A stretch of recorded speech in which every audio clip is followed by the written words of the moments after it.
Time exerts a constant pressure. Every grain of sand that drops through the glass represents a moment that cannot be reclaimed, forcing us into a future we cannot delay. We recognize this momentum in the lines on our faces and the growing frailty of our parents. These markers remind us that our own time on this trajectory is finite. This realization often triggers a quiet, persistent dread, a fear that at the end of the timeline, there is only a total and permanent erasure of who we are. To counter this, we often try to anchor ourselves to things that feel more durable than time. We look to bank balances, our career titles, and social influence to create a sense of permanence that our physical bodies lack. When we realize these anchors are as temporary as we are, the resulting anxiety forces us to ask if there is a security that exists outside of this terminal timeline. The gospel presents itself as a specific intervention into this human dilemma, a rescue operation designed to intercept that trajectory toward erasure. The scale of this intervention is measured by what was surrendered. God entered our time and space, giving his only Son to act as the pivot point for humanity. To perish means more than biological death. It's a trajectory where the soul separates from its source, drifting into the void. The cross acts as a structural break, a hard intersection that halts the descent, catching the soul before it falls away. By providing this redirection, the intervention replaces the inevitability of nothingness with a confirmed and secure destination. This new destination is called eternal life, a term often misunderstood as simply a timeline that never ends. It is more accurately described as a change in the soul's composition. It is the infusion of God's own righteous and enduring nature into the human spirit. This transformation is immediate.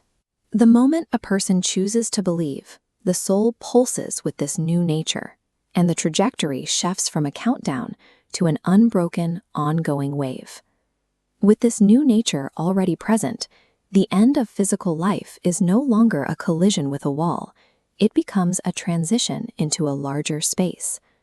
Possessing this perspective alters the weight of our current experiences, as our identity is no longer tied to things that decay. We can apply this understanding to the specific pressures we feel today. Take a moment to identify the one issue currently causing you the most stress, perhaps a debt you cannot pay, or a job you are afraid of losing. Write that problem down, then place the word eternity next to it. Contrast the lifespan of that problem with the lifespan of your soul. Close your eyes and imagine looking back at this specific day from the vantage point of 10,000 years into God's presence. This exercise changes the proportion of our troubles.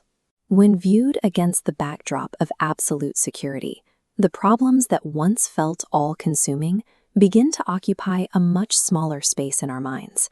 This security is not a reward for effort or a status to be earned. It is a gift offered to any who recognize their need for it. You can choose to step onto this new trajectory right now and replace the fear of disappearing with the certainty of being held.